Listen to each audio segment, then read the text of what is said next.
स्वागत स्वागत स्वागत आप सभी का राजस्थान परिषद के इस मीट द आइकॉन में हार्दिक हार्दिक अभिनंदन है, हार्दिक हार्दिक स्वागत है। राजस्थान परिषद का गठन 45 वर्ष पूर्व हुआ था और तब से लेकर अब तक, चाहे वो शिक्षा का क्षेत्र हो या चिकित्सा का क्षेत्र हो या सामाजिक जुड़ाव की बात हो, राजस्थान परिषद हमेशा अग्रगण्य रहा है और इन क्षेत्रों में महनीय कार्यों का संपादन करते आया है। इसी सामाजिक जुड़ाव की पहल को आगे ले जाके हुए हम लेकर आए हैं एक अनूठा और अद्भुत कार्यक्रम जिसका नाम है मीट द आइकॉन। ये मीट द आइकॉन प्रोग्राम है क्या? इस मीट द आइकॉन प्रोग्राम के तहत हम रूबरू होते हैं उन हस्तियों से, उन महानुभावों से, उन विभूतियों से जिनका तेरापन धर्म संघ से ताल्लुक है और जिन्होंने सफलता के शिखर को छुआ है, जिन्होंने अपने जीवन में कई संघर्षों का मुकाबला कर वो आगे बढ़े हैं और सफलता हासिल की है। और हम क्यों उनसे मिलते हैं, उसका एक मुख्य कारण है। वो कारण है कि वो भी प्रेरणा दे पाए समाज को। जो तमाम दर्शकगण पूरे विश्व भर में ये कार्यक्रम देख रहे हैं वो उनसे प्रेरणा ले पाए, उनसे कुछ सीख पाए, उनके जीवन का अनुसरण कर पाए और वो भी अपने जीवन को सुधार पाए, वो भी अपने जीवन को एक सकारात्मक दिशा देकर आगे बढ़ पाए। और आज इसी पहल के तहत हमारे बीच मौजूद है एक जाने माने डॉक्टर, एक जाने माने आई स्पेशलिस्ट, दिव्य दृष्टि आई हॉस्पिटल के संस्थापक हैं वो, और पिछले कई वर्षों से उन्होंने चिकित्सा के क्षेत्र में अपना परचम लहराया है और न केवल अपना परचम लहराया है बल्कि समाज को अपनी सेवाएं भी दी है। वे और कोई नहीं, डॉक्टर प्रकाश जी छाजेड़ हैं। डॉक्टर प्रकाश जी, आपका हार्दिक हार्दिक स्वागत है, अभिनंदन है। तो आज हमारे बीच मौजूद हैं बिदासर निवासी, सुजानगढ़ प्रवासी डॉक्टर प्रकाश जी छाजेड़ और हमारे साथ मौजूद हैं श्री रूपचंद जी पुगलिया जो राजस्थान परिषद के उपाध्यक्ष हैं और very dynamic president of Rajasthan परिषद श्री कमल जी तातेड़। मेरे साथ हैं राजस्थान परिषद यूथ विंग के को कन्वीनर श्री पीयूष जी कोठारी और मैं विनय बैद, राजस्थान परिषद यूथ विंग का कन्वीनर और मीट द आइकॉन प्रोग्राम का वाइस चेयरमैन। तो एक बार जोरदार तालियां हो जाए डॉक्टर प्रकाश जी के लिए। तो पीयूष जी शुरू करें? हाँ, शुरू करते हैं। सर, आपके बचपन से हम लोग शुरू करते हैं। आपका बचपन कैसा बीता? बचपन से पहले मैं सबसे पहले शुक्रिया अदा करूंगा राजस्थान परिषद का कि मुझे इस लायक समझा।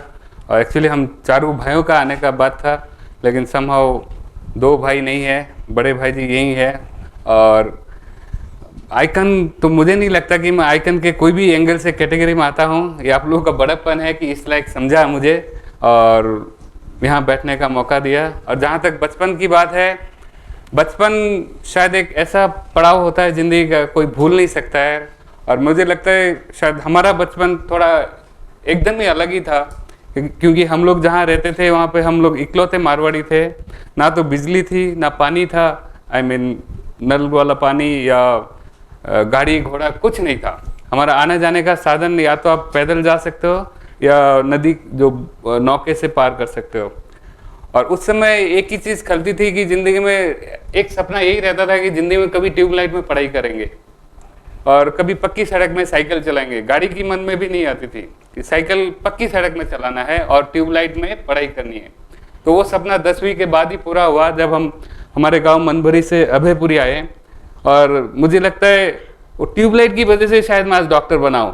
अच्छा। क्योंकि जो मनभरी में पढ़ाई करता था 4 घंटा, वो ट्यूबलाइट और जो एक वो फैसिलिटी इतनी अच्छी लगी कि मुझे लगता है जितना हो सकता है पढ़ लो। शायद मुझे याद है 2-2, 3-3 बजे तक भी जो 11वीं-12वीं में पढ़ाई किया हूँ और उसी का जो रिजल्ट है तो आज शायद मैं डॉक्टर बन पाया। अच्छा, एक बार जोरदार तालियां हो जाएंगे लोग।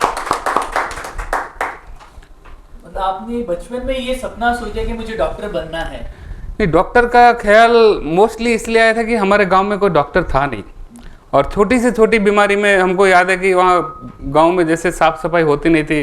हर तीसरे महीने जैसे भाई को, मेरे को या किसी को कोई डिसेंट्री, डायरिया एकदम कॉमन था। हमको याद है कि मेरे भाई राकेश को एक बार इतनी खतरनाक डिसेंट्री की, पूरी खून की, मतलब जैसे पोटी लगना और एकदम सीरियस हो गया था, लेकिन वहाँ कोई डॉक्टर नहीं था। और जिनको हम डॉक्टर डॉक्टर बुलाते थे एक्चुअली वो कंपाउंडर ही था। अच्छा। तो वो बोला कि मेरे बस की बात नहीं है, आपको यहाँ से तो कहीं जो नेक्स्ट जो है, और वहाँ लेते लेते जो जब हम बोट में लेके गए थे उसकी हालत इतनी खराब हो गई, लेकिन भगवान की कृपा से वहाँ जाके वो इंजेक्शन सलाइन वगैरह कुछ चढ़ के फिर 2-3 दिन में ठीक होके जब आए, मोस्टली मुझे लगता है वो एक दिमाग में था कि इस गांव में एक डॉक्टर चाहिए। मुझे नहीं पता था कि बड़ा होकर मैं उस गांव में नहीं रहूंगा। अच्छा। लेकिन था दिमाग में कि भाई इस गांव में डॉक्टर नहीं है तो एक डॉक्टर तो एक होना ही चाहिए। तो लेकिन किस्मत खैर उस गांव से बहुत कई हजार मील दूर बेंगलोर में लेके आ गई, वो एक विडंबना है। देखिए एक बार जोरदार तालियां हो जाए इनके लिए। देखिए दर्शकों, अपने जीवन में जो माहौल उन्होंने देखा उस माहौल से वो प्रेरित होकर आगे बढ़े। तो एक सफल व्यक्ति की वही पहचान होती है कि वो जब कोई नकारात्मक माहौल देखता है वो उस माहौल से घबराता नहीं है, बल्कि उस माहौल से प्रेरणा लेकर वो उसको एक सकारात्मक दिशा की ओर ले जाता है। और हमारे यहाँ पे डॉक्टर प्रकाश जी छाजेड़ बैठे हैं जिन्होंने अभी बताया कि बचपन में जिस ग्राम में उनका जीवन व्यतीत हुआ, उनका बचपन व्यतीत हुआ, वहाँ पे डॉक्टर की कमी थी, वहाँ पे अच्छी चिकित्सा की कमी थी, और उसी कमी को उन्होंने एक चैलेंज की तरह लिया और वो चैलेंज की तरह लेकर वो डॉक्टर बनने की ओर प्रेरित हुए। तो एक और जोरदार तालियां हो जाए इनके लिए। तो प्रकाश जी, आपने ये भी जिक्र किया कि आपका जीवन एक गांव में बीता। वो गांव कहाँ था? आसाम में एक अभी बरपेटा डिस्ट्रिक्ट में है, मनभरी नाम है उसका। मनभरी, ओके। बचपन से जो क्लास 1 से 10 तक हम तीनों भाई वहीं पढ़ाई लिखाई किए। अच्छा।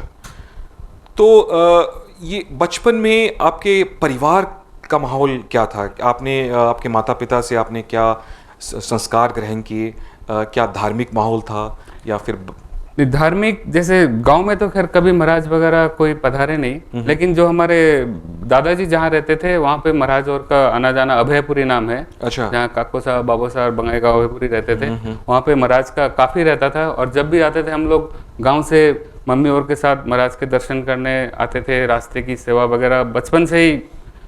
इनफैक्ट अभी भी 2-4 महाराज है जो कि उनको अभिपुरी की बात याद है, मिलते तो याद आते हैं हमको। तो एक्चुअली मतलब जब अभिपुरी बताते तब ध्यान आता है। और वहाँ पे अभिपुरी में भी अब 4-5 घर ही थे तेरापंथी। अच्छा। तो मतलब महाराज का और जो एक सानिध्य बचपन से ही थोड़ा मिलता रहा। और माँ बहुत ज्यादा महाराज को मतलब अभी 4 महीने यहाँ पे ही घर लेके यही महाराज की सेवा में लगी हुई है। तो एक माहौल तो बन ही जाता है, एक सही है घर का, जैसे एक अपना धार्मिक माहौल तो है बिल्कुल। तो एक और जोरदार तालियां हो जाए इनके लिए। देखिए एक और बात आपको बता देना चाहता हूँ, ये क्या है कि अभी आचार्य श्री महाश्रमण जी का वर्तमान में चातुर्मास बेंगलोर में है, कुंभलगुरु में है। और कुंभलगुरु में भी इन्होंने यहाँ पे एक हॉस्पिटल की यहाँ पे स्थापना की है। दिव्य दृष्टि आई हॉस्पिटल का यहाँ पे नित्य कैंप लगते रहता है। तो ये भी एक पहचान है एक सफल व्यक्ति की, कि सफल व्यक्ति न कि अपने क्षेत्र में भी सफल होता है बल्कि समाज को भी वो अपना महत्वपूर्ण योगदान देता है। और डॉक्टर प्रकाश छाजेड़ कई वर्षों से समाज को अपना योगदान देते आए हुए हैं। कभी भी इनके पास आप जाइए, समाज की कोई भी ज़रूरत हो, कोई भी आई क्लिनिक लगाना हो, तो हमेशा वे हमें आगे रहते हैं, अग्रगण्य रहते हैं। एक बार जोरदार तालियां हो जाए इनके लिए। पीयूष जी, तो हम जान सकते हैं आपके बचपन की कुछ ऐसी यादगार पल है जो वो भी याद करते हैं? बिल्कुल। जैसे हम लोग कभी भी संडे या हॉलीडे में कहीं भी जाते हैं, करीब 1000, 2,000, 5,000 रुपये पर हेड खर्चा करके स्विमिंग पूल और ये रिसोर्ट वगैरह में जाते हैं, तो हमको लगता है हमारा पूरा गांव ही रिसोर्ट था। जहाँ पे हम जैसे कभी भी रेडी होके सीधा नदी में कूदते थे और स्लाइडिंग के तौर पे वो जो मिट्टी को वहाँ पे हम पानी डाल के उसको प्लेन कर लेते थे। स्लाइडिंग वही होता था। सब जैसे गांव के सब बच्चे एक साथ पानी में कूदते हैं एक साथ वहाँ पे। और वो swimming pool boundary less swimming pool है, इन्फिनिटी स्विमिंग पूल एक्चुअली। और यहाँ पे पैसे देके एक 10 बाई 10 का स्विमिंग पूल करना पड़ता है। तो डेफिनेटली हर बार जाता हूँ तो हमको लगता है इतना खर्चा करके हमारा जो गांव वाला जो रिसोर्ट था, तो पूरा गांव रिसोर्ट था, उसका 1% भी नहीं है ये। तो वो हमको डेफिनेटली मिस करता हूँ गांव को मैं। क्या बात है, क्या बात है। अगर प्रकाश जी, मैं अगर आपको एक यंत्र दूं और टाइम मशीन का यंत्र, और मैं अगर कहूँ कि आपको अपने बचपन में फिर से लौटना हो, या कोई ऐसा पल बचपन का जहाँ पे आप लौटना पसंद करेंगे, तो वो कौन सा पल होगा? नहीं, बचपन का जो हमारा जो 1 to 10 वाला जो पीरियड है, जो गांव वाला मनबरी वाला, हाँ। वहीं जाना चाहूँगा। अच्छा। क्योंकि वहाँ हमारे पास कुछ भी नहीं था, हाँ। लेकिन तब भी हम दुनिया के सबसे अमीर थे। क्या बात है, क्या बात और आज लगता है काफ़ी कुछ है, लेकिन फिर भी लगता है कुछ भी नहीं है। तो डेफिनेटली उस समय जाना ज़्यादा पसंद करूँगा, हाँ। जहाँ हमको कुछ ना तो कमाने की टेंशन है, ना कुछ खोने की टेंशन है। तो वो है? तनाव मुक्त जीवन था। एग्जैक्टली। प्रकाश जी, एक और बात आपसे पूछना चाहूँगा कि आपने ये तो बताया है कि जिस गांव में आप रहते थे चिकित्सा की काफ़ी कमी थी, वहाँ पे साधन नहीं थे चिकित्सा के इतने, और वहाँ से आपने एक डॉक्टर बनने का सपना बुना, तो फिर वो उस दिशा में आगे कैसे बढ़े आप, कैसे आप शहर की ओर आए? शायद ये गुरुदेव की कृपा है, जो भी है उसके लिए, मतलब बहुत एक्स्ट्रा ऑर्डिनरी मेहनत, मतलब पढ़ाई की, लेकिन बाकी हमको पता भी नहीं था कि कोचिंग बोल के कोई चीज़ होता है, आईआईटी होता है, या दूसरा ऑल इंडिया लेवल का कोई दूसरे टेस्ट भी होता है, हमको कोई नॉलेज नहीं था। आसाम में थे, आसाम का एग्ज़ाम दिए, और इंजीनियरिंग भी दिया था, मेडिकल भी दिया था, दोनों में इजीली हो गया। कभी मतलब कभी फील नहीं हुआ कि हमको कोई एक्स्ट्रा कोई मेहनत करनी पड़ी। पढ़ाई में ठीक से किया था, रिजल्ट ठीक आ गया, बन गए वो। अच्छा। एमबीबीएस मतलब ऐसे इजीली हो गया।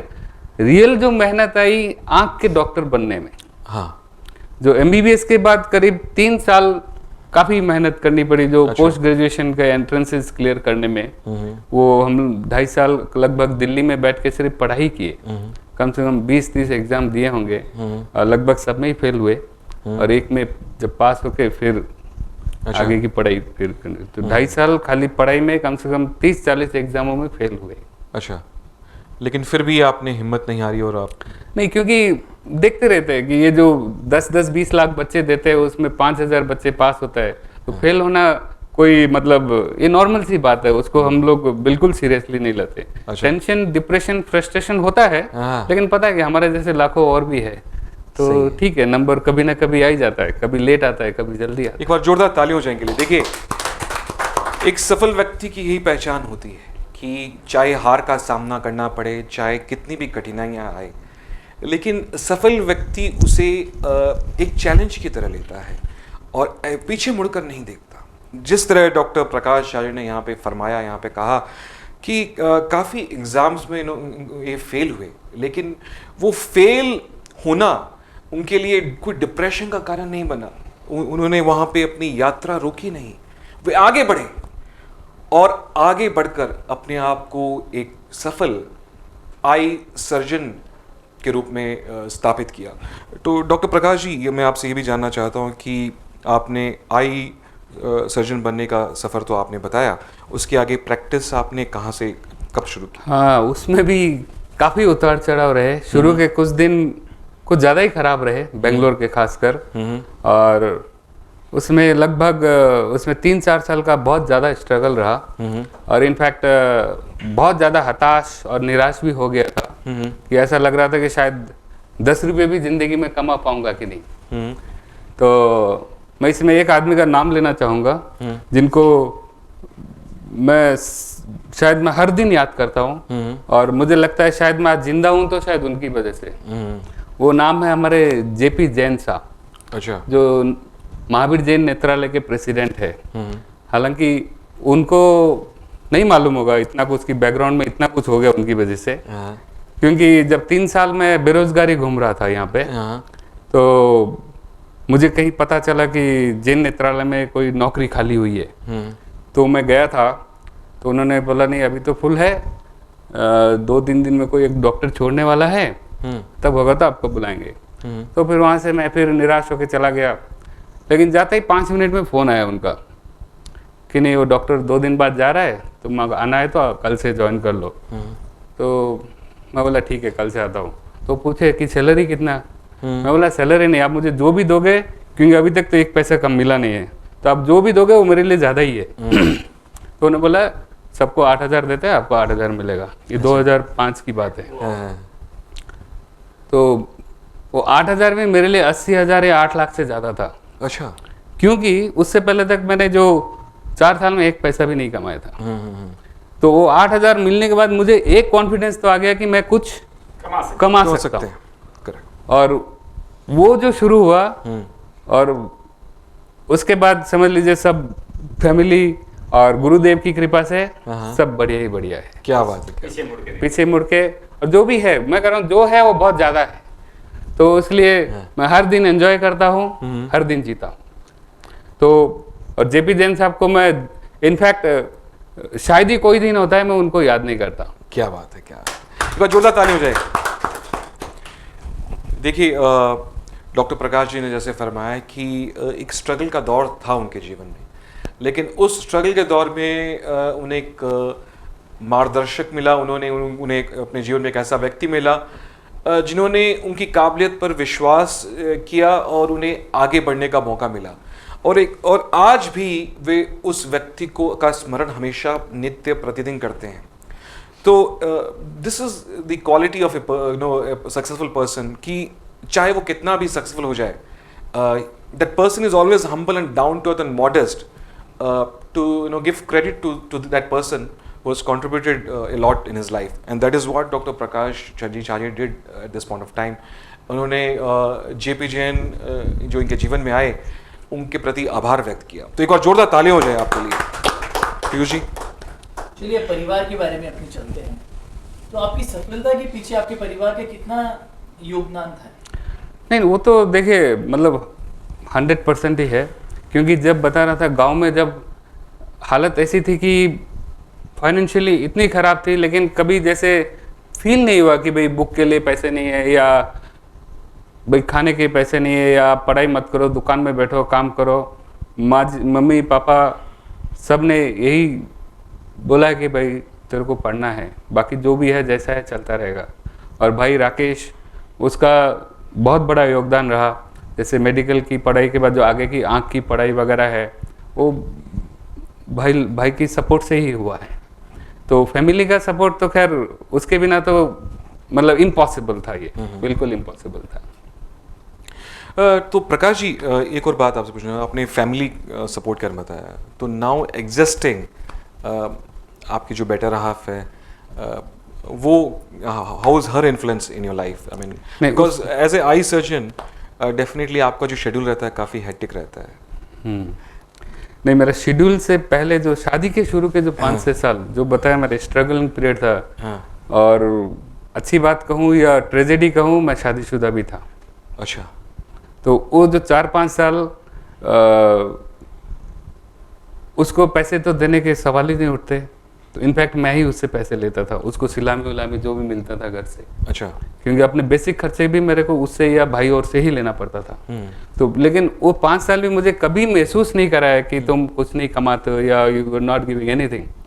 तो वो सपोर्ट जो है नहीं होता तो शायद कुछ नहीं हो पाता। जोरदार देखिए ये एक बात जो कॉमन बात बार बार हमारे इंटरव्यूज़ में उभर कर आती है, दैट कि जो बेटर हाफ है उनका सपोर्ट जीवन में बहुत इंपॉर्टेंट होता है। एंड डॉक्टर प्रकाश जी ने इस बात को इस कार्यक्रम से एक बार फिर से कहा है कि there was a period when he had to struggle a lot, but someone who helped him was his wife. तो एक बार इनकी अर्धांगिनी के लिए, इनके बेटर हाफ के लिए भी एक बार जोरदार तालियां। तो Prakash ji, how has been your journey so far as an eye surgeon, as an eye doctor, eye specialist? क्या अनुभव रहे आपके? एंड काफ़ी पेशेंट से आपका मिलना होता है, तो ओवरऑल आपका ये एक्सपीरियंस कैसा रहा? नहीं, पेशेंट्स तो खैर जो हमारा जो डे टू डे खुद का जो अपलिफ्टमेंट होता है वो पेशेंट से ही होता है। और आदमी कोई अगर बोलता है मुझे सब कुछ आता है, मतलब वो झूठ बोलता है। उसको कुछ नहीं आता है, वही बोलता है मुझे सब कुछ आता है। तो हम लोग हर दिन सीखते हैं, हर पेशेंट से सीखते हैं। तो पेशेंट से पेशेंट और उसी से अपनी जो एक्सपीरियंस है, नॉलेज है, अपने आप को जैसे हम ज़्यादा और मैच्योरिटी की तरफ ले जाते हैं, वो पेशेंट की वजह से ही होता है।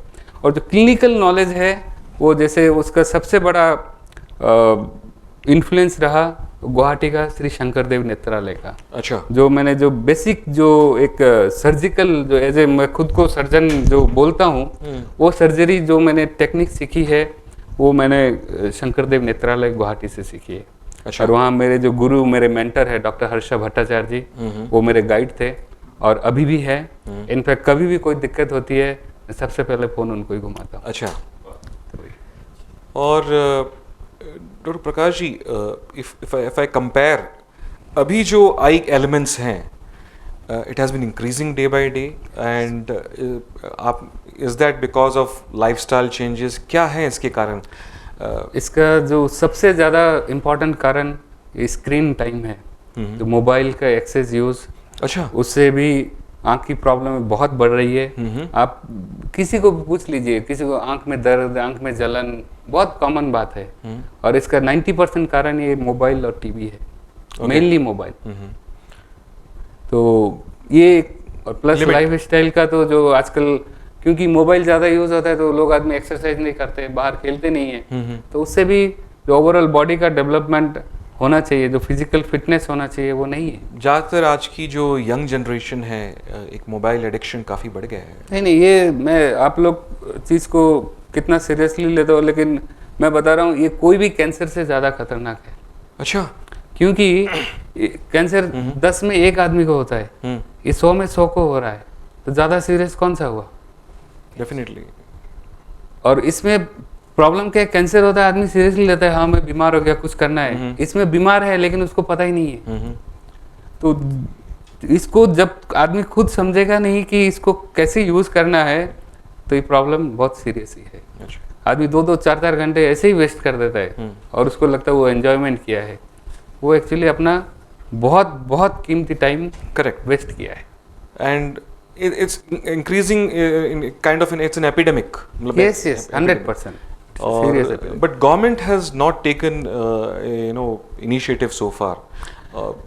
गवर्नमेंट to इसमें regulate एक्चुअली, it. ये गवर्नमेंट का इसमें सब Awareness, इंडिविजुअल चीजें हैं। individual thing. गवर्नमेंट कुछ करेगा तो इसमें आधे फिर 2 पार्टियां हो जाएगी कि ये बीजेपी का, कांग्रेस का। इसमें इंडिविजुअल अवेयरनेस और सामाजिक तौर पे हम That's अवेयर very कर much सकते हैं। necessary. गवर्नमेंट, हाँ, अगर बहुत एक्स्ट्रा, हाँ, इसकी इसीलिए गवर्नमेंट जैसे मोबाइल गाड़ी में यूज नहीं करना है, एक्सीडेंट वगैरह नहीं हो, वो सब तो गवर्नमेंट कर ही रही है। करेक्ट। लेकिन कितना यूज करना है वो बताना अभी ये थोड़ा अवेयरनेस मुश्किल है। के काम। करेक्ट। एक बार जोरदार ताले हो जाएं के लिए। देखिए, एक बहुत ही इम्पोर्टेंट मैसेज जो यहाँ पे डॉक्टर साहब ने यहाँ पे दिया है, वो ये है कि मोबाइल का दुरुपयोग ना करें। Mobile it's a very good technology if use judiciously. और आज की हमारी जो जनरेशन है वो कहीं ना कहीं इस लापरवाह है मोबाइल के यूसेज को लेकर। और जो ये एडिक्शन बढ़ रहा है, ये एक तरह से महामारी है, एक तरह से एपिडेमिक है, and that has to be controlled now at war footing level. That is something which needs to be brought to the awareness of everyone. अगर हम चाहते हैं कि हमारी जो आने वाली जो जनरेशन है, हमारी जो प्रेजेंट जनरेशन है, वो जो आई एलिमेंट्स हैं इनसे बच के रहें। तो कमल जी, आप भी कुछ पहले फरमा रहे थे, कुछ नहीं, आई। ऐसा है कि डॉक्टर प्रकाश से तो संपर्क काफी सालों से है। हाँ। और जब मैं तेयुब का जब सेक्रेटरी था तो उस समय हमने आई कैंप भी इनसे करवाए थे, और फ्री आई कैंप। तो इनका हमेशा मतलब रहता था कि भाई ओ यहाँ कर लो, यहाँ कर लो, और खुद वहाँ पे फुल ड्यूटी। ऐसा नहीं कि डॉक्टर है और ऑपरेशन किया चले गए, ऐसा नहीं, फुल ड्यूटी रहती थी। और हम भी इनके साथ साथ मतलब एज ए फ्रेंड समझ लो, या उस हिसाब से हम इनके साथ। नहीं, राजस्थान परिषद का तो लास्ट जब से बेंगलोर मतलब शुरू किया हूँ, पहले दिन से एक मतलब लगता है कि एक्चुअली है भी अपना ही घर है, और अपने सब लगता है कि एक फैमिली है भाई, इट्स आवर बिग फैमिली। और कभी भी साधु संतों का मतलब कोई भी होता है, भाई मैसेज आया तो डॉक्टर को, प्रकाश को मैसेज किया कि डॉक्टर साहब यहाँ भी डॉक्टर ने लिखना है। समाज के लिए हमेशा आधी घंटा मारे हूँ या 10 मिनट मारे हूँ, मतलब इमीडिएट आना। और साधु संत भी जो है ना, सतिया को भी मतलब है, कोई दूसरे डॉक्टर का सजेस्ट करो ना प्रकाश नहीं बुलाना है, तो समाज के लिए हमेशा प्रस्तुत रहते हैं। ये बात मैंने भी अनुभव की है। मैं आचार्य तुलसी डायग्नोस सेंटर राजाजी नगर से काफ़ी वर्षों से जुड़ा हुआ हूँ, और डॉक्टर प्रकाश जी का वहाँ पे महत्वपूर्ण योगदान रहा है और ये हमेशा गाइड करते रहते हैं। एक बात में हाँ। ऐसे कोई डॉक्टर प्रकाश ने कोई सत्यों को मतलब आई ड्रॉप लिखा था और मेरे को दिया कि भाई अपने लानो है, तो मैं गया और उसके मतलब कॉम्बिनेशन के कोई दूसरी मेडिकल थी, मतलब वो आई ड्रॉप थी, तो मैं ले जाके दिया सत्य जी को। तो बोले ना ना वो डब्बी निकाली, बोले ना आ तो है को नहीं। मैं बाबूजी यार एक ही चीज है, एक ही कॉम्बिनेशन है, ना ना ना पहले बाऊ पूछांगा मैं बात। अच्छा। विश्वास विश्वास। ये चीज। तो एक बार जोरदार तालियां हो जाएंगे लिए। तो डॉक्टर प्रकाश जी, एक और बात आपसे जानना चाहूँगा। जैसा कि हम सब ने यहाँ पे कहा कि धर्म संघ से आप काफ़ी सालों से जुड़े हुए हैं, काफ़ी निकट से आप जुड़े हुए हैं, तो धर्म संघ की कौन सी ऐसी बात है, चाहे वो आचार्य श्री महाप्रज्ञ की हो या तुलसी जी की हो या महाशमन जी की हो या किसी और की हो, जिसका प्रभाव आपके जीवन पे काफ़ी पड़ा है? What is that something which you like most in our religion? Yes, जो मुझे एक नारा या एक चीज़ जो अपने बोलते हैं कि निज पर शासन फिर अनुशासन, और ये चीज़ मैं अपने घरवाली को भी बोलता हूँ। अच्छा। कि आप दूसरों को सुधारने की कोशिश मत करो, हाँ। आप खुद सुधरो, बाकी सब कुछ ऐसे ही सुधर जाएगा। हाँ। ये मैं सबको बोलता हूँ। अब जैसे हम एक दूसरे को ये बोलते हैं ऐसा मत करो, ऐसा मत करो, खुद अपने आप सुधरेंगे तो किसी को कुछ बोलने की जरूरत ही नहीं है। ये चीज़ जो मुझे बाकी दूसरे धर्म में भी बोलते कि पता नहीं, लेकिन अपने में ये बहुत सब जगह ये लिखा हुआ ही रहता है और हर बार महाराज सा आचार्य श्री बार बार बोलते हैं और इससे मैं बहुत ज़्यादा इन्फ्लुएंस्ड हूँ। तो एक बार जोरदार तालियों के लिए। देखिए, एक बहुत ही इंपॉर्टेंट मैसेज यहाँ पे दिया है कि self discipline is very important. निज पर शासन फिर अनुशासन, एक जो ये नारा जो आचार्य श्री श्रद्धेय आचार्य श्री तुलसी जी ने दिया, आज भी काफ़ी प्रासंगिक है कि हम दूसरों को तभी कह सकते हैं जब हम जब हम स्वयं उसका अनुपालन करें। तो एक और बात आपसे पूछना चाहूँगा कि ये जो डॉक्टर फील्ड है आज, जो परसेप्शन है लोगों के दिमाग में, वो ये है कि इट हैज़ बिकम कमर्शलाइज्ड, और लोग आज एक अच्छे एडवाइस के लिए मतलब काफ़ी रेफरेंसेस लेने पड़ते हैं कि भाई किस डॉक्टर के पास जाएं, किस डॉक्टर के पास जाएं। एक लोगों की एक धारणा बन गई है कि there's a lot of commercialization which has come into this field. So what is your? नहीं, एक्चुअली इससे मैं खुद बहुत ज़्यादा दुखी हूँ और इसको कमर्शियलाइज करने में कहीं ना कहीं अपने ये बड़े बड़े कॉरपोरेट्स का बहुत बड़ा हाथ है। पहले जैसे आज से जैसे 10 साल 20 साल पहले डॉक्टर लोग का काम जैसे पैसा लेना देना तो सेकेंडरी है, भाई काम क्या जो देना है। अभी मतलब भाई एक होटल जैसा हो गया है, ये रूम का इतना है, ये रूम का इतना है, यहाँ करोगे तो इतना लगेगा। तो एक जैसे हर बीमारी का हमने एक प्राइस टैग बना दिया है। ये एक्चुअली बहुत दुखद है। और मेरे ख्याल से अगर जो गवर्नमेंट वाइज बीमारी या कोई भी चीज़ हॉस्पिटल अंडर गवर्नमेंट कंट्रोल होनी चाहिए पूरी। अच्छा। जैसे यूके में है जो 90% जो NHS नेशनल हेल्थ सर्विस है, उसके पब्लिक से पैसे लेते हैं, और जैसे इंश्योरेंस या जो भी प्रीमियम लेते हैं, लेकिन लेके आपको उस हॉस्पिटल में आपका अगर 10 लाख का भी ऑपरेशन हुआ है, आपसे पैसे की बात नहीं की जाएगी। तो इंडिया में वो होने में शायद सालों लगे, लेकिन अगर वैसा हो तो कम से कम ये एक कमर्शियलाइजेशन डेफिनेटली कम हो जाएगा। बिल्कुल। और खासकर क्या होता है, मेनली ये जो एक एडमिशन, आपको पता है एक आंख का डॉक्टर या एक बच्चों का डॉक्टर गायनेकोलॉजिस्ट 2.5 3 करोड़ 5 करोड़ का डोनेशन देता है। जो आदमी 5 करोड़ दे के आएगा, आप उससे कैसे उम्मीद करोगे कि भाई आपको 100 रुपये में देख ले या 500 रुपये में ही देख ले या 1000 रुपये में ही ऑपरेशन कर दे? क्योंकि भाई वो जो जितने साल लगा है, जितने पैसे लगे हैं, उसका रिटर्न तो एक मोरलेस, तो वो सब भी अगर गवर्नमेंट टाइट करे कि ये जो एडमिशन वगैरह इलीगल होता है सब, कोई वो सब ब्लैक मनी है। वो जो पहले आज से 10 साल पहले 20 लाख का एडमिशन का पैसा लगता था, आज 5 करोड़ लगता है। तो ये ह्यूज मनी। तो वो आदमी जो पढ़ के आएगा, उनसे क्या उम्मीद करोगे? बिजनेस ही करेगा वो। सही है। तो डॉक्टर साहब ये भी जानना चाहूँगा आपसे, कुछ महीनों पहले पूर्व आपने दिव्य दृष्टि आई हॉस्पिटल एक नई प्रेमाइसेस में शिफ्ट हुआ, तो इसको लेकर आपका क्या विजन है आगे जाकर? What is your vision? नहीं, मेरा विजन एक्चुअली कॉर्पोरेट जैसा बिल्कुल नहीं है। मेरे को 1 से 4 या 10 खोलने का कोई इच्छा नहीं है। अच्छा। मेरे को सुबह 9 से 7 से ज़्यादा काम करना नहीं है।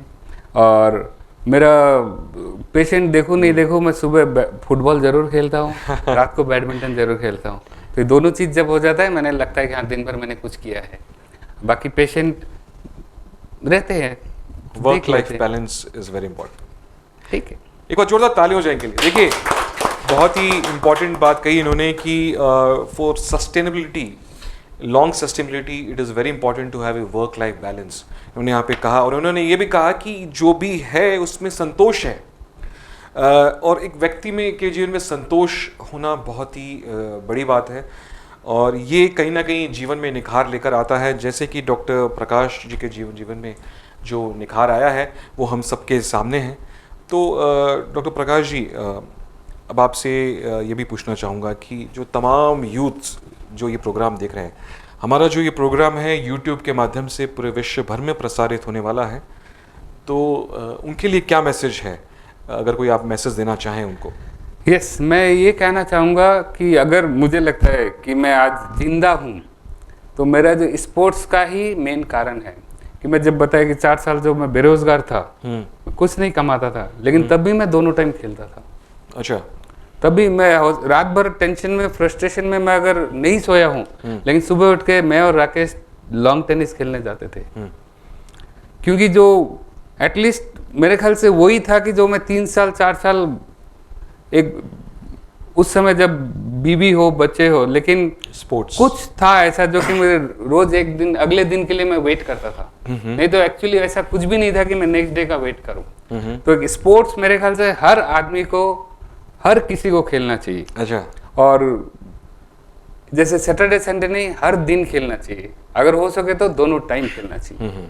मेरे लिए यही मैसेज है सब। एक बार जोड़ा ताली होने के लिए। देखिए, राजस्थान परिषद के विचार और डॉक्टर प्रकाश जी छाजेड़ के विचार संपूर्ण रूप से मिलते हैं, इसमें कोई दो राय नहीं। राजस्थान परिषद का एक बहुत ही सुंदर आयाम है और वो है क्रिकेट लीग। तो तमाम दर्शकगण जो पूरे विश्व भर में कार्यक्रम देख रहे हैं, मैं उन्हें बता देना चाहता हूं कि राजस्थान परिषद क्रिकेट लीग का सीज़न 4 बहुत ही जल्द शुरू होने वाला है। आगामी 17 नवंबर 2019 को राजस्थान परिषद क्रिकेट लीग का आगाज़ होगा और दिसंबर और जनवरी में मैचेस होंगे। तो आप सभी दर्शकगण हमारे इस कार्यक्रम को ज़रूर हमारे इस कार्यक्रम के लिए हौसला अफजाई करें। And as he said, sports is something which is very very important. तो एक और जोरदार तालियां हो जाए आपके लिए। कमल जी, आप भी कुछ कहना चाहेंगे क्रिकेट लीग के लिए? आप बहुत उत्साहित हैं इसको लेकर। डॉक्टर साहब, आपको बता दूं, आप भी उसमें पार्टिसिपेट होते हो जैसे भी।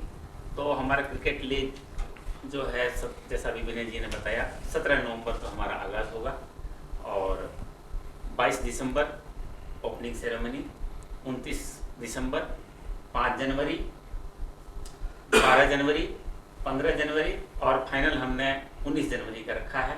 तो मैं सबों से यही निवेदन करूंगा कि आप इसमें जरूर अपने बच्चों को और आप पूरे परिवार के साथ जरूर इसमें 100% जोरदार ताली हो जाए। इस खबर से कितनी खुशी आप सोच नहीं सकते हो, क्योंकि मेरे ख्याल से लास्ट कितने साल से नहीं हुआ है अभी? 2 साल। हाँ, 2 साल ही तो नहीं, बीच में उसके पहले गैप हो गया था। उसके पहले 3 साल 3 साल गैप। लेकिन मुझे लगता है एक्चुअली एक छोटे रूप में हर 6 महीने में होना चाहिए। क्या बात है। और हमारे पास पीयूष जी भी यहाँ पे हैं, एक बहुत ही पार्टिसिपेंट हैं राजस्थान परिषद क्रिकेट लीग कर। पीयूष जी, आप भी कुछ मैसेज देना चाहेंगे यूथ को? Because it's a platform for youth. हमारे जो समाज के जो यूथ हैं उनके लिए इससे बेहतर और कोई प्लेटफॉर्म नहीं है। कितने ही हमारे समाज के जो यूथ हैं वो यहाँ पे आके अपने कौशल का प्रदर्शन करते हैं, और बहुत ही अच्छा इनिशिएटिव ये है। पीयूष जी, मेरा यही रहेगा कि हम सब मिलके जुड़ के इस बार गेम को एकदम सक्सेस में, हर साल हम यही चाहेंगे।